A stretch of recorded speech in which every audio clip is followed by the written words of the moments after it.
Good afternoon, everybody. I hope y'all are enjoying the conference so far. We have Jennifer Toussaint is the Chief of Animal Control in Arlington County, Virginia at the Animal Welfare League of Arlington. To learn more about Jennifer, please check out her bio under the Speakers tab. Today, she will be talking to us about humane wildlife management. Welcome, Jennifer. Also, if you have any questions, you can put them in the chat at any time. Hi, everyone. Thank you so much for joining me this afternoon.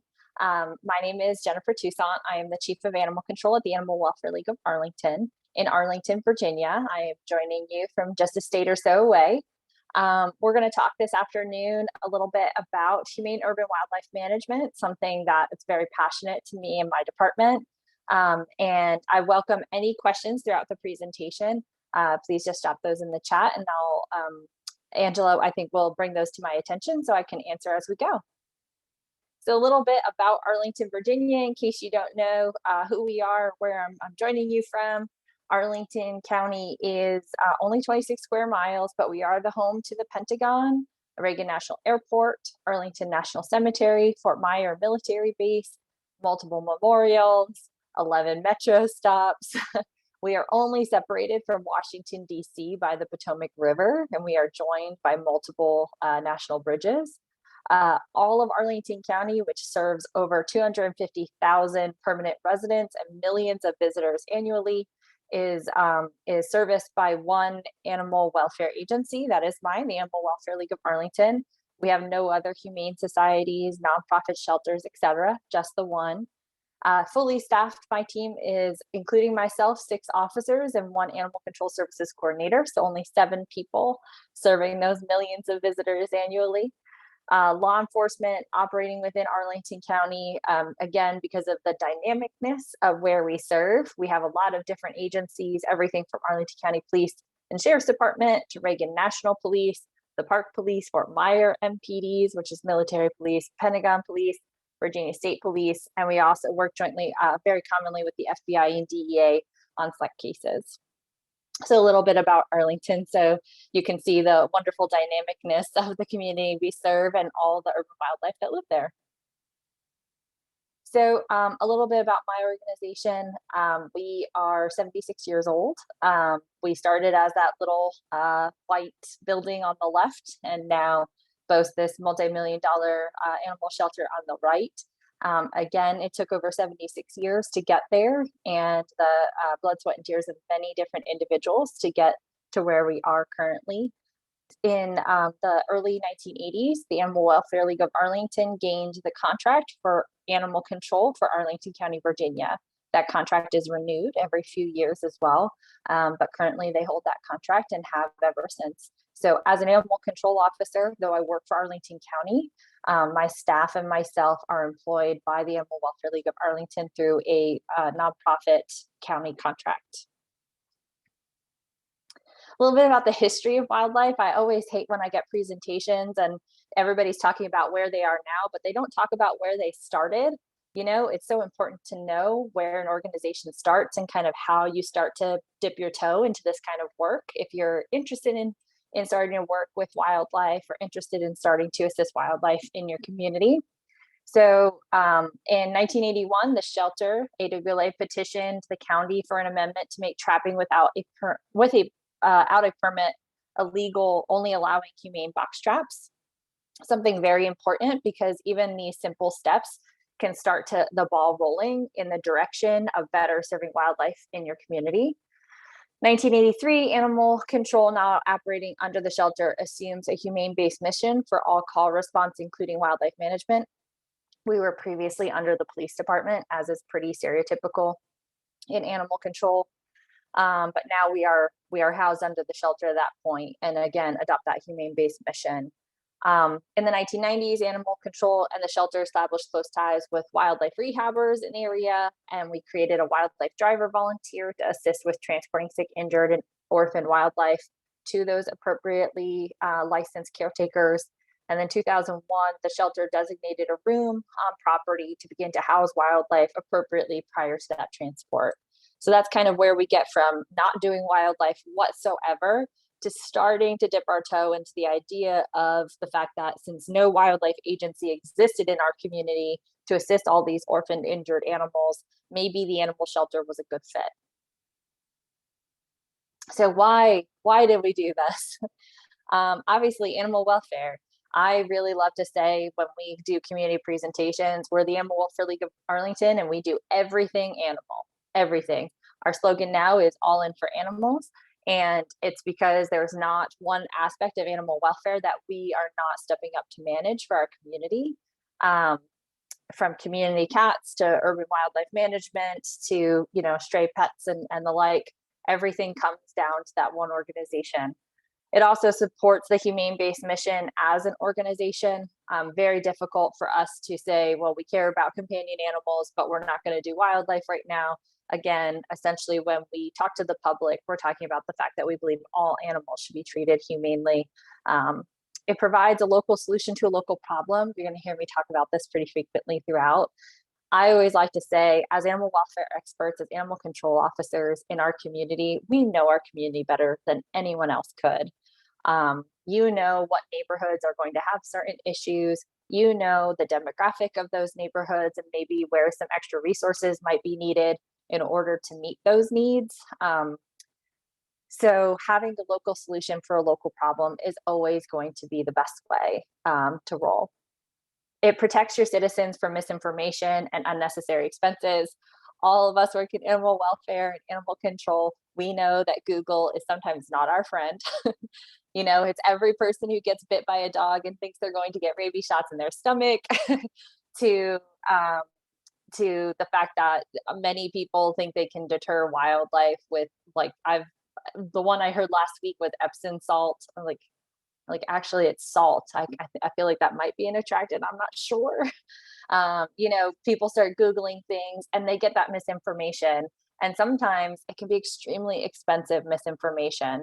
We've had people who have gone as far as to renovate the eaves of their home to the tune of thousands of dollars just for squirrels to get right back in the attic the following spring, or to pay nuisance wildlife trapping companies hundreds and hundreds of dollars to eradicate their raccoon problems, just to be discouraged when 2 years later there's a raccoon back in their trash can. And that's when we start to get that negative feedback, right? So it's great to step up and protect your citizens from those two aspects. It prevents future situations caused by inaccessibility to proper information and response. One of my key cases for that is I have been there when somebody tried to smoke a raccoon out of their chimney by lighting a fire at the base of the chimney. I hope you guys do not experience that or have never experienced that. It's obviously tragically sad. Raccoons are fantastic mothers. They are single mothers. They raise their young by themselves. You can hear my spiel to the public starting to already come out in the way that I talk about wildlife. They are single mothers. They are fantastic mothers. She went down that burning chimney because her babies were born on top of the flue there. They cannot climb out for quite a few weeks. They don't have the physical strength to climb themselves out. So mom would have to take them out one by one. None of her babies made it. They all passed away in that circumstance. And again, it can cause a house fire. You never intentionally set a fire with an animal in a chimney. It's animal cruelty as well. So sometimes getting out there and providing some information up front prevents those future situations from happening because they Googled something or some friend recommended it on a next door Facebook page. It fosters a relationship or understanding through community outreach opportunities. I'm going to actually talk to you and use some examples here at the end on how that worked out for us, going from a wildlife call and suddenly, we're attending career fairs and things. And it prevents officer compassion fatigue. None of us took this job to say no to the community and not be there to help and step up. And wildlife is just as cute as companion animals, and not having a humane solution for when they come into your organization can really drain staff morale. So how are we continuing to progress? So we did some basic stuff back in the 80s, 90s, early 2000s, I guess we'll kind of start to figure out a way to interact with wildlife. And then, after 2010, we really things started to hit full tilt. And we'll talk a little bit about why, because our calls for service started to increase relating to urban wildlife conflicts. So 2013, we start working with our health department to come up with a set of exposure guidelines to prevent the unnecessary euthanasia of bats. And I actually have a slide on that. We can talk a little bit more about bats. In 2014, animal control officers began apprenticing under current wildlife rehabbers to gain our own permits and to grow our knowledge. One of the things here that we struggled with is in the state of Virginia, we do have an animal control basic. I know not all states do. We have actually a pretty comprehensive animal control basic. It's over 3 weeks. It's 118 hours. About an hour and a half of that is wildlife. So I know that many agencies, especially with animal control and animal welfare across the country, wildlife education or continuing education for wildlife is kind of minimal, right? We get maybe like dribs and drabs here and there, but there's no like set wonderful place to go to get all this great education. If say you go into these positions with a background in companion animals, but you or your organization want to start working with wildlife, like where do you go? How do you start training yourself to do these kinds of things? Rehabbers are a great place to start.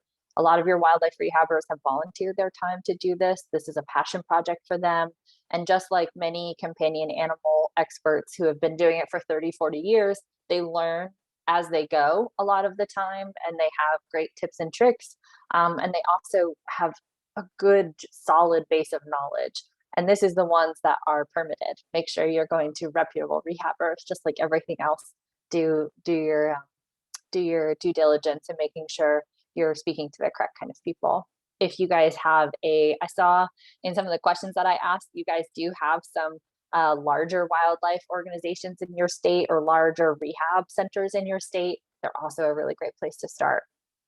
So 2015, we began volunteering, learning hands-on skills and assisting with orphan triage. In 2016, we established the relationship with HSUS's Wild Neighbors program, opening up additional opportunities for staff training. And I'm going to talk to you a little bit about that program. We are still partners with them, and we were one of the pilot communities for the Wild Neighbors program here in Arlington.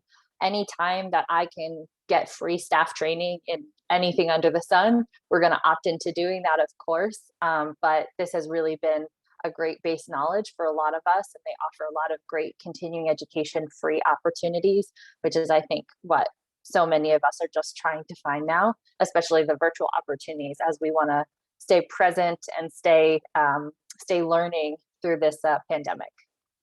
So November 2016, we create a shared rabies exposure spreadsheet for tracking bite investigations to the minute. And I'll talk about why that's important. If I have any animal control officers on here, please feel free to jot down in the comments below so that I can know if it's really important that I focus on that section. In February of 17, we drafted a position statement. I'll talk to you about that. And in April of 2017, we hosted the first Virginia state approved advanced humane wildlife training course in Arlington County. And we still offer free courses all of the time. My contact information I've put in my bio. So if you're interested in getting on our email list for our free trainings, please just let me know. They're very varied. My next one coming up is on equine cruelty, but we do a lot of wildlife-based trainings because, again, I learned pretty quickly about a decade ago when I became an animal control officer that there wasn't a lot of places to learn about how to do better with wildlife. So September of 2017, we create algorithms based off of the rabies compendium for the CDC for local response to wildlife rabies exposures. This is how you can save lives of rabies vector wildlife in your community by really knowing those compendiums well.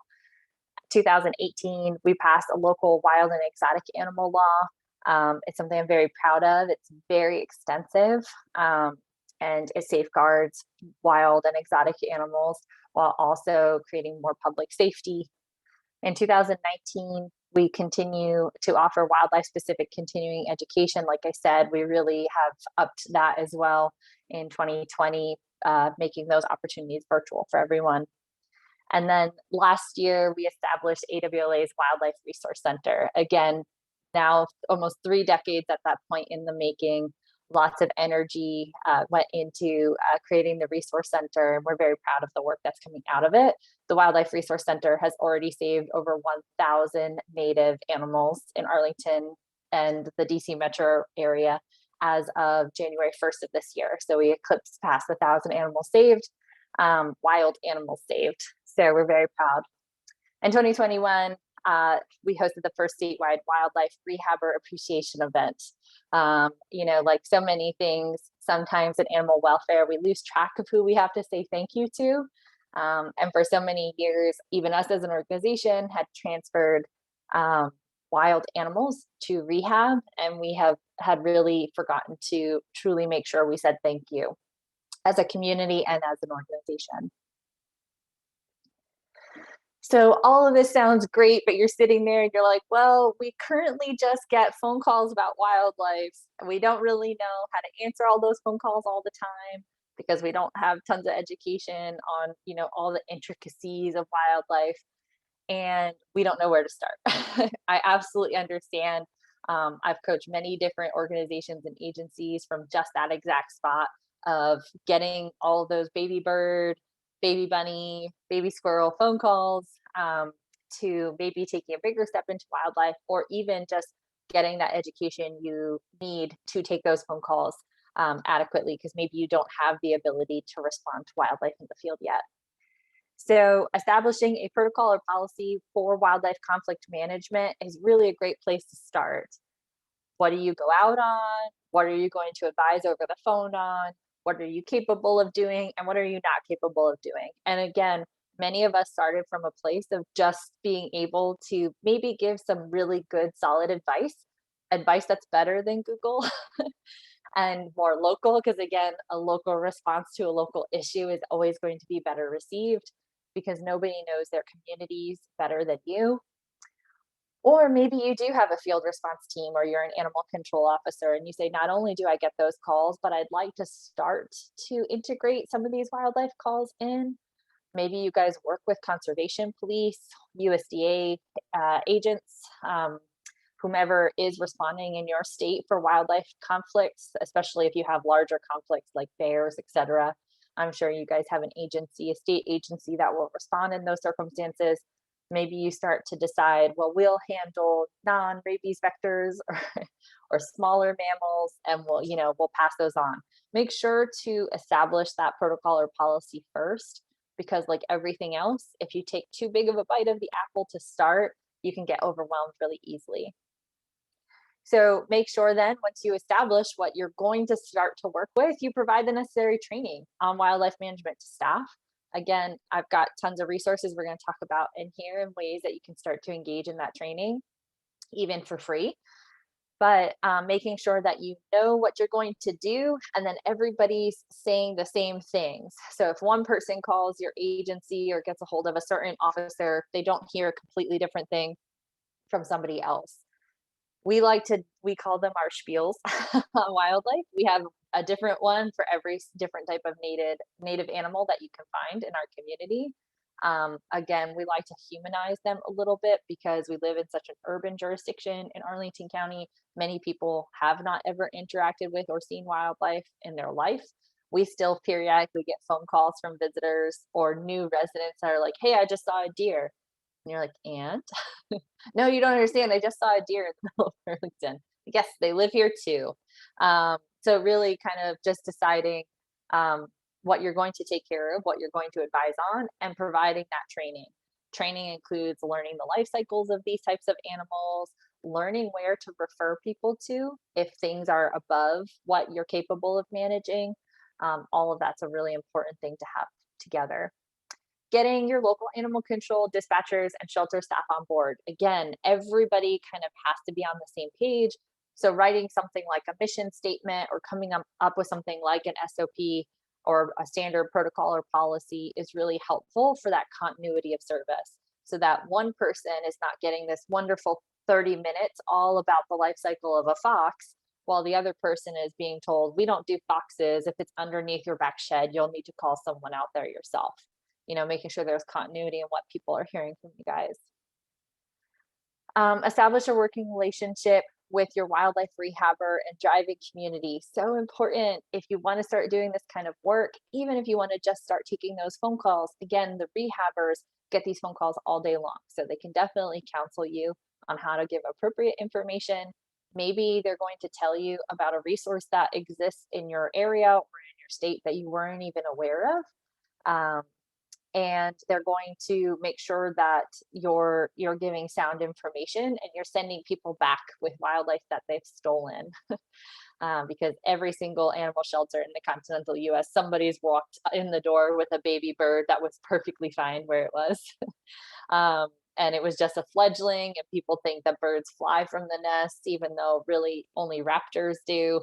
So making sure that you have the base of information and you know who to contact.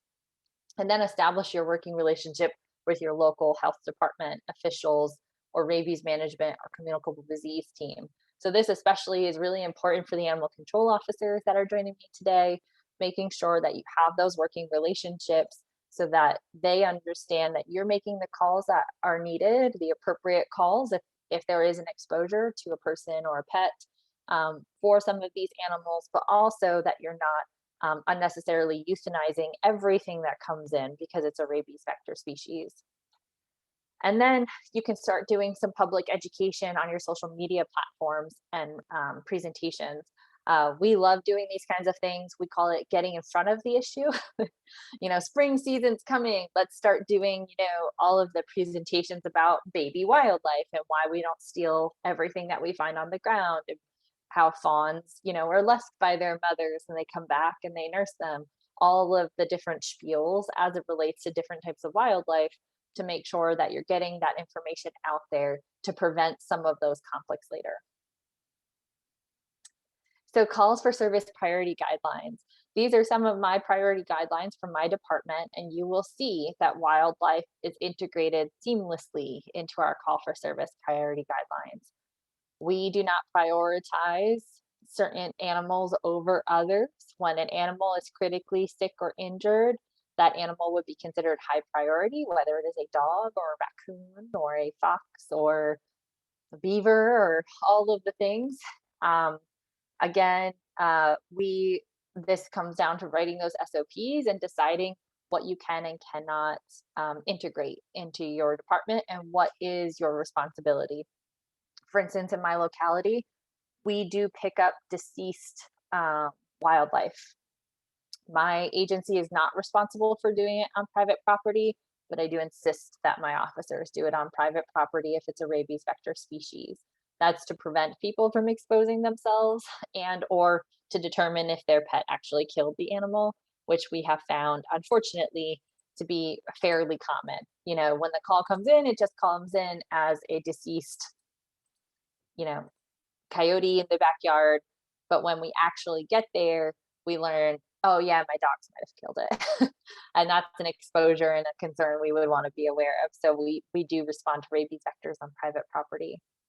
So making sure that, again, all across the board as an agency, if you are a private animal shelter, or even an open admission animal shelter, but you do not have animal control contract, making sure that if you're adopting a humane-based mission for wildlife, that you've talked to animal control and decided if they're willing to, opt into some of these policies. Similarly, if you're an animal control officer and you want to start doing some of this work, really important to make sure that your shelter staff and the shelter leadership's on board with you, maybe periodically coming back with critically injured or orphaned wildlife. So I keep this slide up there. This still rings true till today. Obviously, our case numbers are significantly higher.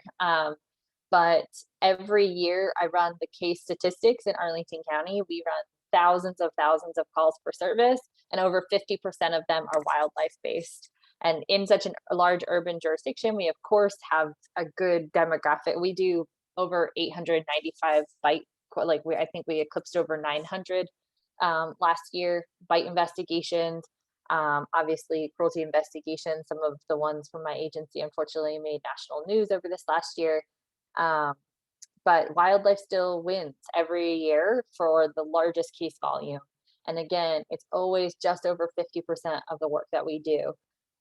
When I've talked to agencies, because I've presented nationally on wildlife quite a few times across the country, when I've talked to animal control agencies, they said if we ran every wildlife call that we got, it would be well over 50% of the work that we do as well. And or they say, yes, we do wildlife calls, and it is about 50% of the work that we do. So my concern is that if it's about 50% of the work that many of us do is getting these kinds of phone calls, whether you're advising over the phone or responding in the field, why is there so little training on it?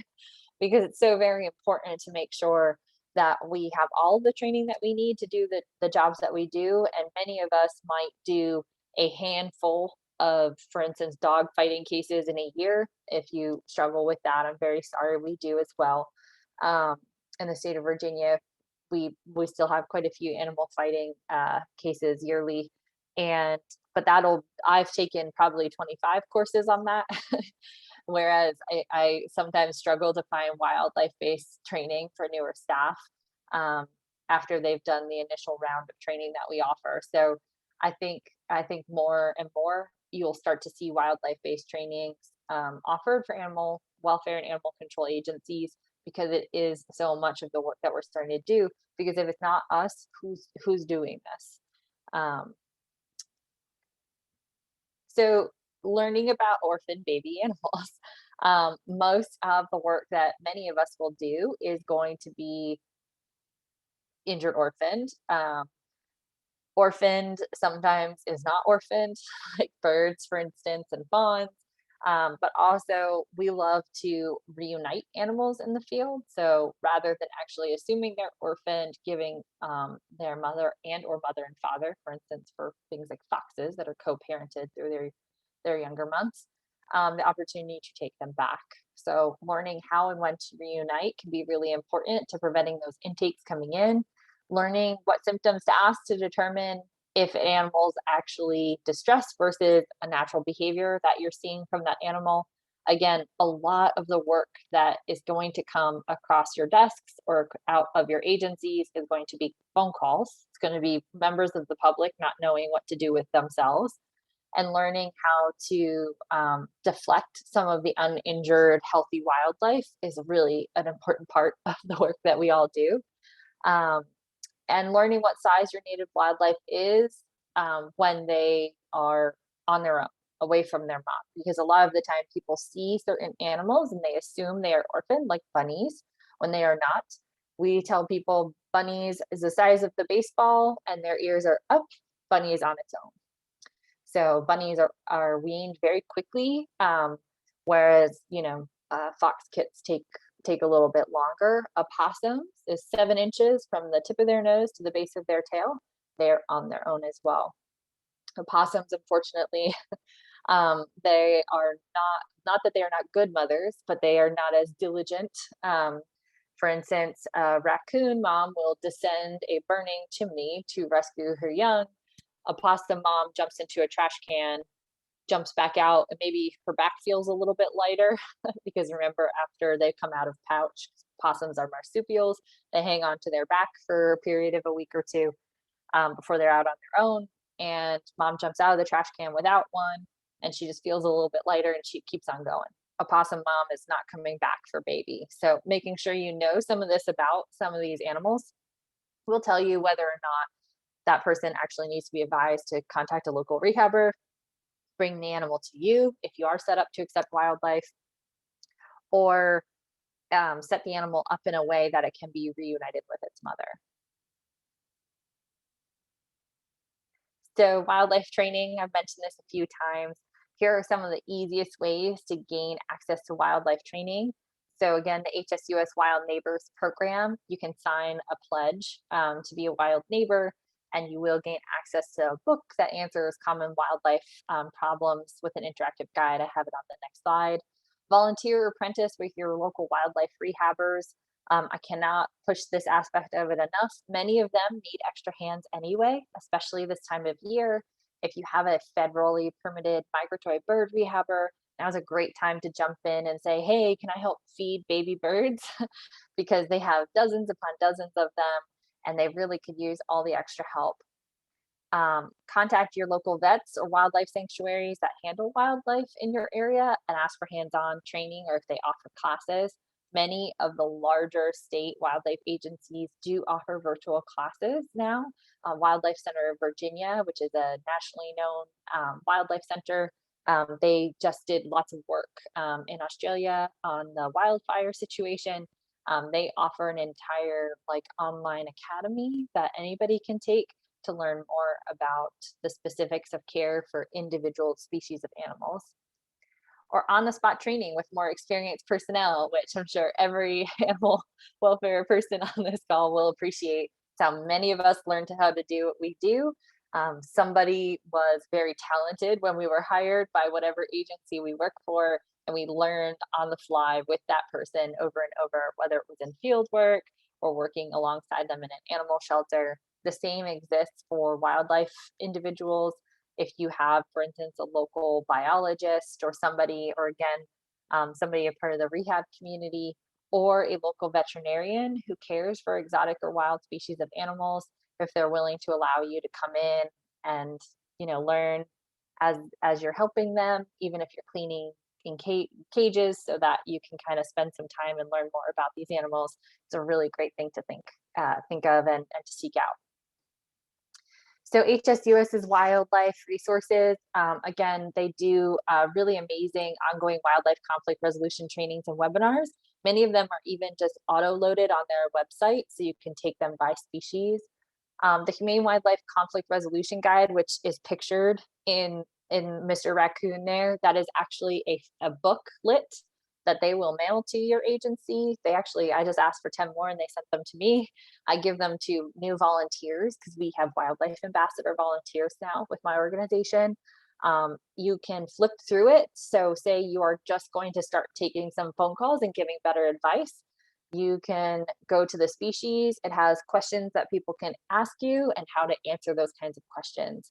Once you get the comfort level with managing a lot of these conflicts over the phone, it gets very simple. We we had a gentleman last week who texted one of our cell phones that he was SpongeBobbing his downspouts, and everybody at my agency just broke out laughing. We love to refer people to using Mylar balloons as a humane way of deterring our wild mammal friends there. Nothing simpler to evict a fox out of underneath your back shed, or a raccoon that is crawling up and down your downspouts into your attic, than like SpongeBob or Dora, one of those Mylar balloons that has big eyes on it. We say, you just go to the discount party store and get something that's got big eyeballs on it.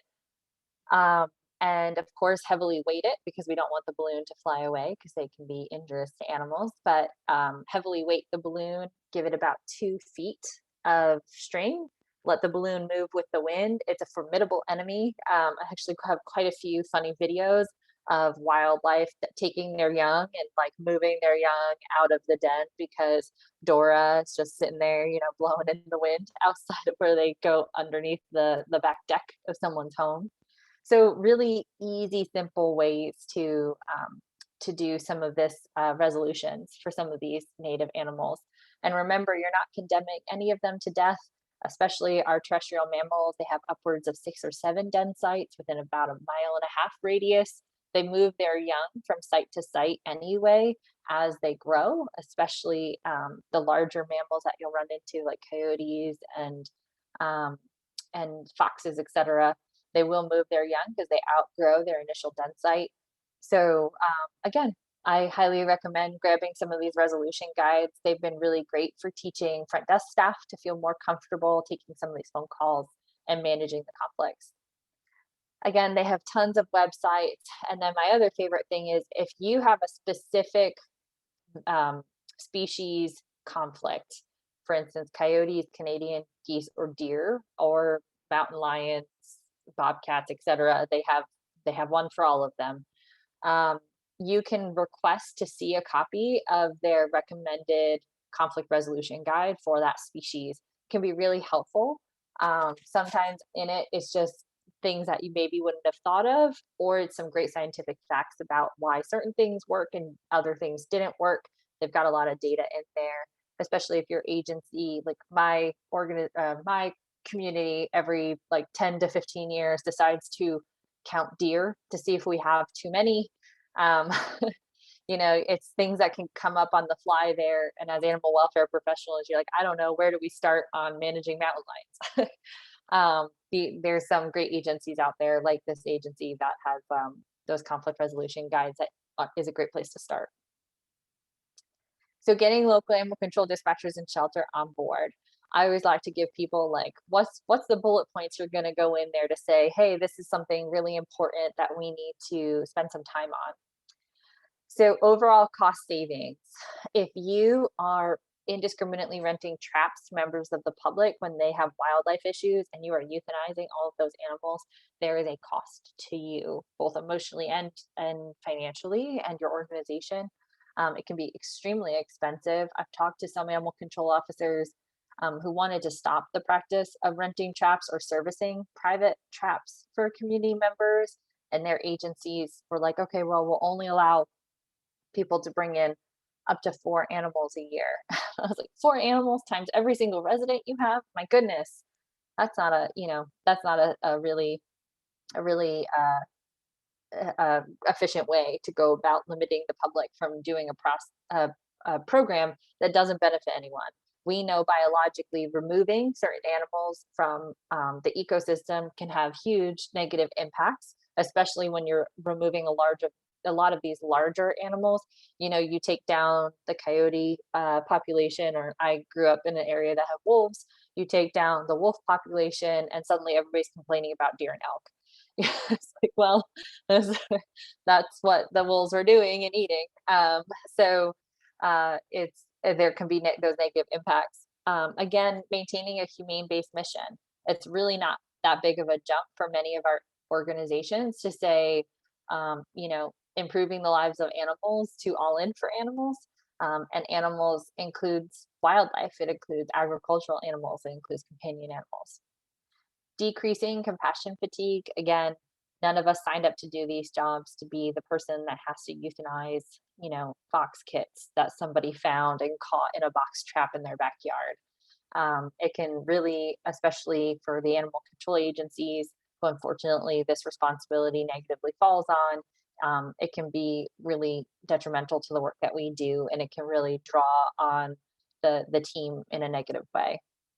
Provide advice and solutions to complaints. Nothing better than actually being the agency that answers and resolves all the conflicts.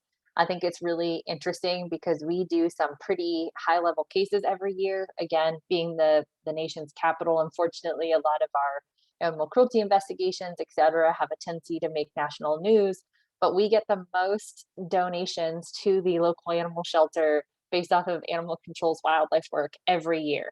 Like hundreds and hundreds and hundreds of thousands of dollars will come in to the organization through some of this wildlife work, whereas sometimes we do the other work and it kind of goes unnoticed. People really appreciate the fact that we resolve their conflicts, whether it's a baby opossum in their window well or a raccoon that's getting in their trash can all the time.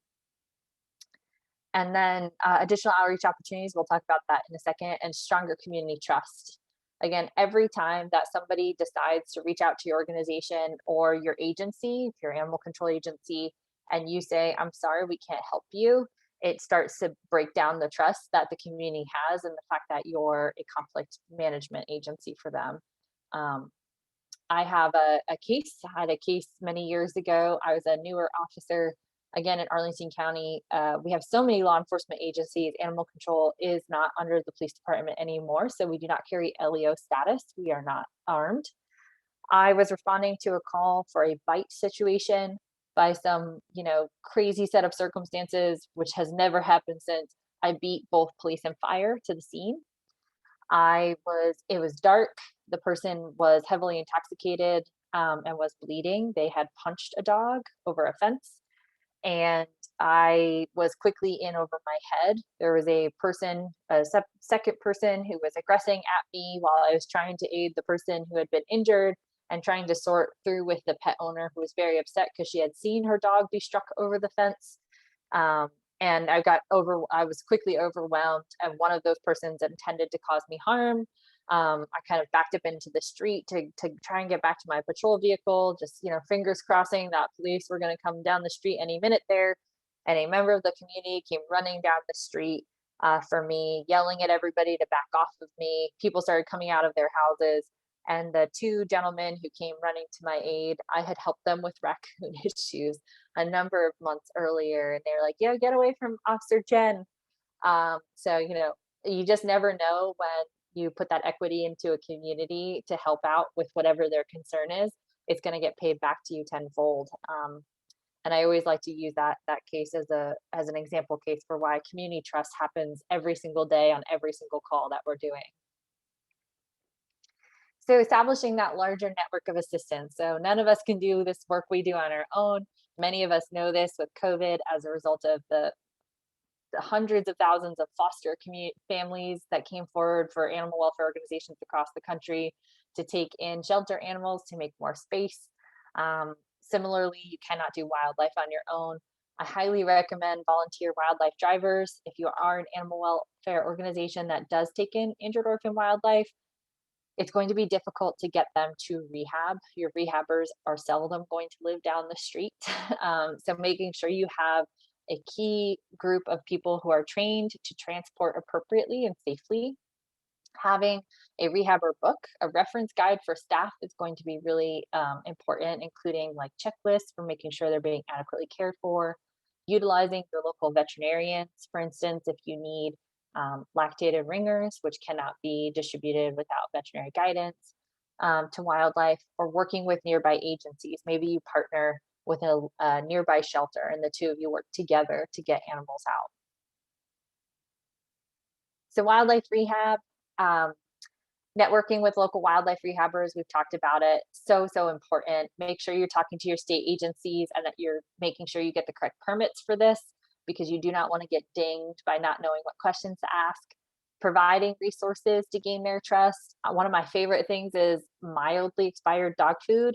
They will absolutely feed it to rabies vectors. They go through so much food for raccoons and foxes and coyotes, etc. Or extra towels if your organization gets overwhelmed with clean towels, and making sure you have that designated area in accordance with your state laws for wildlife if you're going to put them in the building anywhere prior to transport. So guidelines with your local health department. We talked about PEP or rabies vaccines are so important to protect the public and pets, making sure you have the established protocol in accordance with the CDC to establish what an exposure is, a rabies exposure is for a person or a pet, and knowing the correct way to contact them. We use this spreadsheet, and if there's any animal control officers on here, please email me. I love to share stuff. I think that none of us live in a bubble, and we do this job by sharing information with each other. Again, I've been doing this for a little over a decade, and this is one of the things I'm very proud of. We share rabies exposure information very quickly with our health department, which has helped save the lives of many rabies vectors, wildlife animals, because we were able to determine that an exposure had not occurred. So there was no reason to euthanize that animal unnecessarily, and it could go to rehab. Specifically bats, this is a national issue. I know with COVID, many states forbid the rehab of bats temporarily. Virginia just lifted that. I don't know if Tennessee has lifted that, or if you guys saw the same ban that a lot of us saw. But making sure that you have just key set guidelines on what an exposure is and when things are eligible for rehab. So a little bit different with bats, because there's the general understanding that if you were technically asleep in the room with a bat, there could have been an exposure and not woken an adult person, especially if that adult person was under the influence of alcohol and or sleep medication, and that we'd never rely on a small child or mentally impaired individual to be able to articulate whether or not they had been bitten. I know Florida saw this 2 years ago with that 5-year-old boy. Unfortunately, by the time they determined he had been exposed, he was already symptomatic and we lost him. So making sure that you're defining what exposure is. Bats are kind of the trickiest one. Raccoons have a tendency of letting you know if they've exposed you to rabies. Bats are a little bit more sneaky about it. Public education advocacy, again, don't recreate the wheel. get in front of some of these things by month. And there's here's a great one that we love to reuse every year, from the Wild Bird Fund. Field Guide to Fledglings. There's tons of things out there that you can grab hold of to put out to the public on your social media platforms about fawns, etc. And again, if you have a couple state centers, wildlife centers, resharing their content is always great. Again, it fosters that working relationship with them. It goes back on the One Health initiative, that none of us live in a bubble and that we're all connected to each other, including the ecosystem. So public education advocacy for wildlife in your community is so important. So we have a policy statement. It generally breaks down to respecting the environment, tolerance and understanding of all living things, and humane approaches to resolving conflicts using non-lethal means for wildlife. Again, pretty straightforward.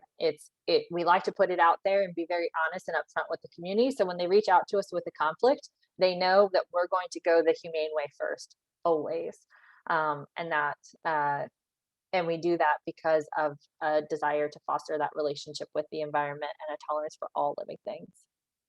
So how does this work? I want to show you a couple quick cases. I know we're in the last few minutes here, and answer any questions you have, but I'd like to actually show how this works and how increasing your knowledge will save you time in field service. So some example situations. So a hawk is trapped in a school, ended up in the boiler room. This is what the boiler room looks like. It's like every animal control officer's worst nightmare. There he is up at the top. Hopefully you can see him. If you can see my cursor, I'm over him now. Facts provided to animal control that they've been trapped 2 days before they even called for assistance. Again, very stereotypical. The school thought they could get him out themselves. I don't know how. And they opened the nearest door for those 2 days, but the bird did not exit. The door is like a standard door, and that ceiling goes 20, 25 feet. So where do you start, right? So you're sitting there. There's no way to run around. There's pipes and tubes. There's also off to the left below him, there's like a subfloor. You gotta make sure you don't fall in that hole over there. Lighting's not great in this room. There's no way to like run around with a net in the air because, as you can see, all the pipes kind of drop down in different areas. So you stand there like any good animal control officer and you go, my goodness, I don't know what I'm gonna do with this one. But you remember your training and you remember the fact that raptors need to drink. Raptors need to drink water like all living things. So I put a bowl, a dog water bowl that I had in my truck on the floor. I thought, well, this animal's been in this boiler room for days. I sprinkled water, like I made the water sound. I whooshed my hands around in the dog bowl. And I put that dog bowl on the ground and I hid behind this pipe, because animals need water. And I knew I wasn't going to catch this hawk by running around with a net in the air. Again, as you can see, there's like metal stuff all over the floor. He came straight down. Once we backed off the water, he knew water was in that bowl. He was dying of thirst. He needed water like every animal does. He came right down for the water and we were able to easily net him. So knowing and just reminding ourselves a little bit about the needs of this animal greatly saved us time in field response and helped us save this animal's life with no injury. If you were to chase him around with a net, you'd eventually break one of his wings by accident, of course, or you'd be waiting for him to kind of faint or come to the ground. And unfortunately, at that point, it's really difficult to bring raptors back. So yeah, just a little bit of training can go a long way. And then now, as a result of it, we've had all these amazing additional outreach opportunities at this school, serving in one of our lower income areas that's always in need of additional resources. The school had never thought to invite animal control to all of their career fairs and things. They kind of, forgot about us a little bit, as sometimes happens, but now we get invited to all these great career fairs as a result of Mr. Hawk. So the next example is a call that comes in. Again, I know some of you, even in animal welfare, might not prefer snakes. So a call comes in, you come out and you identify this, and this is a native venomous copperhead. What do you do? I know some people might be like, this, I didn't leave my car here and just run away. But this is something that we can absolutely manage. We know that copperheads obviously are kind of stout. They're going to get caught in the strawberry netting every time. They really mean us no harm. And again, they're an important part of the ecosystem. So just getting those snake tongs out of your truck, securing by the head, and then taking your time and cutting away from the back to the front. Really, really simple thing to do. If you see no scale abrasions whatsoever or other cuts or injuries, that animal can get released on site. If you do, they need to go to rehab, because even a minor abrasion, once it's healed, sometimes when they shed, it reopens itself. So making sure that you're sending them out to rehab is an important part. So this is one of my favorite ones recently. Call came in for a rabid raccoon near the base of a tree in a parking lot. I arrive and this is what I found. What do you do? So first of all, this is not the base of the tree. And second of all, I could easily see by walking up, this animal had been attempting to get out of this tree for quite a while. And this is what I see. It's just immediately adjacent to Mr. Raccoon. So unfortunately, this juvenile raccoon, one of my yearlings, descending this Y in a tree, caught by his back left leg. I was able to use a control bowl just to secure his face away from me and just apply some J jelly, which is veterinary grade lubricant, on his leg to lift that out carefully, lower him to the ground, let him go, and he ran on off. But he was obviously coming down for a meal. That trash, I was unaware that this community had decided to do away with their trash cans. I don't know why. They said they were aesthetically unpleasing. I was like, I don't know. I think a lot of trash sitting on the corner of the lawn is also aesthetically unpleasing. But they had seemingly decided to do away with trash cans. We worked with this community to make sure they brought the trash cans back, and that they brought back trash cans that were going to be a raccoon deterrent, the ones that actually had the finger that you have to lift under to lift the hinge to open them, so that the raccoons could not just get into them. They weren't the standard lift top ones. So really easy way to resolve a conflict in a community and an education opportunity. This is not a rabid raccoon. This is just a raccoon stuck in a tree who was coming for breakfast. So I know I'm coming to the end. I just wanted to see if there were any questions. And again, please feel free to write down my email. We love to share information. I will share everything from wildlife checklists that we use in the building to our basic intake and triage charts for most of your native wildlife, and PowerPoints, etc. We like to share. We think it's an important part of continuing this work, and we do offer more training opportunities.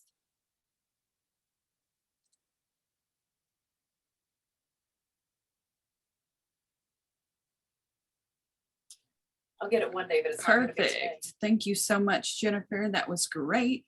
Does anybody have any questions? I see a lot of thank yous. Oh, thank you guys. Again, don't hesitate to reach out.